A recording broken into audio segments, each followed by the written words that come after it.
Hi friends, பாருங்கள் இன்றைக்கி நான் வீட்டிலேயே அருமையான கேக் ரெடி பண்ணியிருக்கேன். பார்க்கும்போதே நல்லா ஸ்வீட்டாக பாஞ்சாக நல்லா இருக்கு பாருங்கள். நல்லா புஸ்ன்னு இருக்குது. நம்ம வீட்டிலையே மைதா ரவை, இதுக்கு பார்த்திங்கன்னா எக்கெலாம் வேண்டாம், முட்டையெல்லாம் வேண்டாம். வீட்டில் இதில் ஈஸியாக செஞ்சிடலாங்க இந்த கேக்கு. வாங்க எப்படி செய்கிறதுன்னு பார்க்கலாம். குழந்தைங்களுக்கு பிடிச்ச மாதிரி நம்ம வீட்டிலையே கேக்கு செஞ்சிடலாங்க. நீங்கள் இதுக்கு மேலே நட்ஸு கூட வச்சுக்கலாம். நான் எதுவுமே போடலை, வெறும் பிளெயின் கேக்காக செஞ்சுருக்கேன். நம்ம இப்போ 1 கப்பு நான் ரவை எடுத்திருக்கேன். அதுக்கு 3/4 கப்பு சர்க்கரை எடுத்திருக்கேன். நீங்கள் எந்த கப்பால் எடுக்கிறீங்களோ அந்த கப்பால் எல்லாமே அளந்துக்கங்க. இப்போ ஜாரில் ரவையும் சர்க்கரையும் நம்ம அரைச்சிட்டு வந்துடலாம். பவுடர் அடிச்சுட்டு வந்தாச்சுங்க. நம்ம வீட்டில் இருக்கிற ரவை தான், உப்புமா வைக்கிற ரவை. அது பெரிய ரவையாக இருந்தாலும் பரவாயில்ல, சின்ன ரவையாக இருந்தாலும் பரவாயில்ல. மிக்சியில் நம்ம இப்படி அரைக்கும் போது நம்மளுக்கு அரைஞ்சிடும். நம்ம ரவையும் சர்க்கரையும் அரைச்சோம் இல்லையா, இதை சேர்த்துக்கலாம். அதே கப்பால் மைதாங்க. நீங்கள் எந்த கப்பில் எடுக்கிறீங்களோ அதே கப்பில் எல்லா அளவும் எடுத்துக்கோங்க. மைதா சேர்த்துக்கிறேன். ஒரு 1/4 ஸ்பூன் பேக்கிங் சோடா, ஒரு 1/4 ஸ்பூன் பேக்கிங் பவுடர். நான் பார்த்தீங்கன்னா ஒரு 1/2 ஸ்பூன் ஏலக்காய் சேர்த்துருக்கேன், ஏலக்காய் தூள். நீங்கள் வெண்ணிலா எசன்ஸ், ரோஸ் வாட்டர் அந்த மாதிரி இருந்தாலும் நீங்கள் சேர்த்துக்கங்க. நான் அதுக்கு பதில் நான் ஏலக்காய் சேர்த்துருக்கேன். கொஞ்சமாக உப்பு, அப்போ தான் நம்ம போட்டிருக்க ஸ்வீட்டை எடுத்து கொடுக்கும். கொஞ்சமாக உப்பு. இது நல்லா கலந்துக்கலாம்.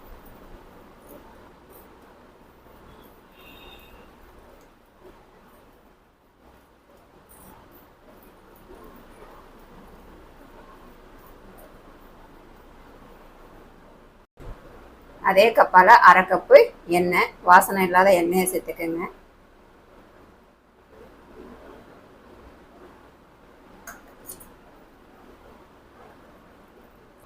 காய்ச்சி ஆற வச்ச பாலுங்க, 1 கப்பு எடுத்திருக்கேன். இது கொஞ்சம் கொஞ்சமாக சேர்த்துக்கலாம்.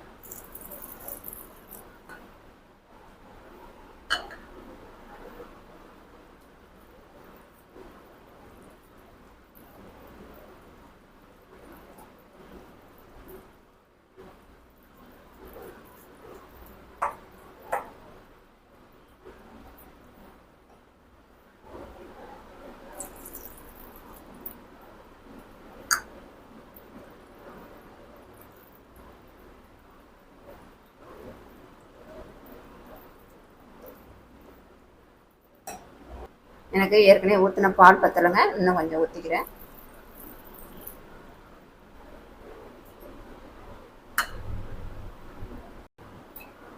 அவ்வளோதாங்க, நல்லா கலந்தாச்சு. இந்த மாதிரி இருக்கும்போது நம்ம ஊற்றிக்கலாம் கேக்கு டின்னில். உங்கள்கிட்ட கேக்கு டின்னு இல்லைன்னா, கேக்கு செய்கிற மோல்டு இல்லைன்னா, நீங்கள் வீட்டில் உள்ள பாத்திரத்தில் ரவுண்டாவோ இல்லை சதுரமாவோ எடுத்துக்கோங்க.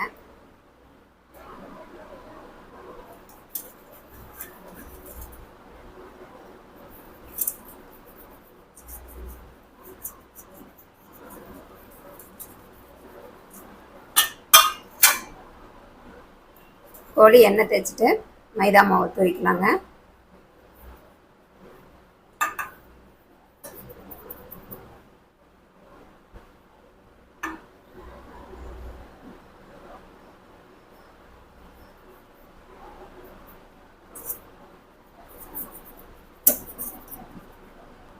அவ்வளோதான், நல்லா இது பண்ணியாச்சு. ஏன்னா இது நம்மளுக்கு ஒட்டாமல் வரும், அதனால தான்.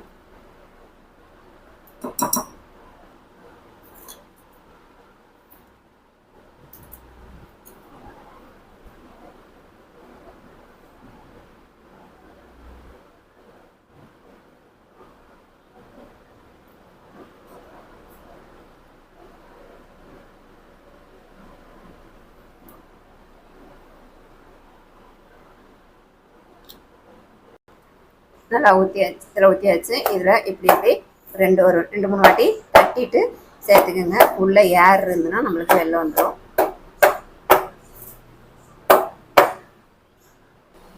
நான் ஒரு குக்கர் வச்சுருக்கேங்க. இது பழைய குக்கர் தான். இதுக்குள்ளே ஒரு ஸ்டாண்டு போட்டுக்கோங்க. நான் வந்து இது ஒரு 5 நிமிஷமாக இது சூடு பண்ணியிருக்கேன். கேக்கு செய்யறதுக்கு முன்னாடி, நம்ம மாவு ரெடி பண்ணுறதுக்கு முன்னாடியே நான் அடுப்பு ஆன் பண்ணி வச்சுட்டேன். இது குக்கர் வந்து பழைய குக்கர்னு நினைக்காதீங்க. நான் இது கேக்கு இந்த மாதிரி செய்யறதுக்கு தான் வச்சுருக்கேன். இது சமையலுக்குலாம் யூஸ் பண்ண மாட்டேன். அவ்வளோதாங்க.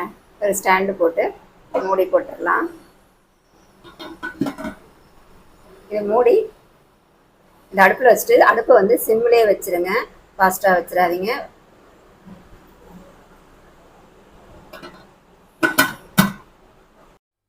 நம்ம கேக்கு வெந்துருச்சான்னு பார்க்கலாம்.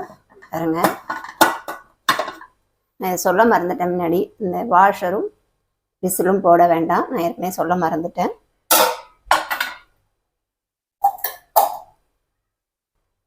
இந்த மாதிரி குச்சோ இல்லைன்னா கத்தியோ இப்படி உள்ளே விட்டு பாருங்க. ஒட்டாமல் வந்துச்சுன்னா நம்மளுக்கு கேக்கு வெந்துருச்சு. அடுப்பு ஆஃப் பண்ணிட்டு இதை வெளில எடுத்துக்கலாம்.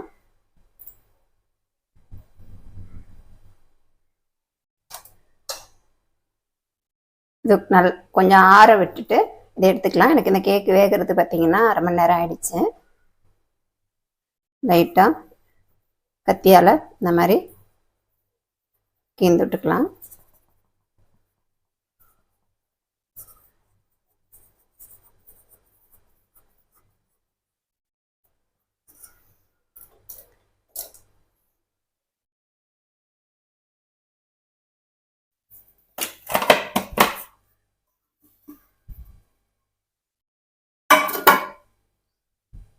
அவ்வளோதாங்க. ஈஸியான அருமையான ரவை, மைதா, சர்க்கரை வச்சு பால் வச்சு வீட்டில் இருக்கிற பொருளே வச்சு நம்ம அருமையான கேக்கு செஞ்சாச்சு. நம்ம வீட்டிலையே கேக்கு செஞ்சோம்னா நம்ம பசங்க விரும்பி சாப்பிடுவாங்க. பாருங்கள் எப்படி அருமையாக வந்திருக்கு.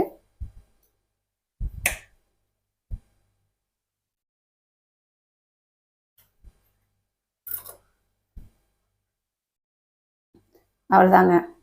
அருமையான பாஞ்சன் நல்லா கேக் ரெடி ஆகிடுச்சு. நீங்களும் இதேமாரி உங்கள் குழந்தைங்களுக்கு வீட்டிலேயே கேக்கு செஞ்சு கொடுங்க. வீடியோ பிடிச்சிருந்தா லைக் பண்ணுங்கள், ஷேர் பண்ணுங்கள், கமெண்ட் பண்ணுங்கள். மறக்காமல் சப்ஸ்கிரைப் பண்ணுங்கள். நன்றி, வணக்கம். இன்னொரு வீடியோவில் சந்திப்போம். டாட்டா, பாய்.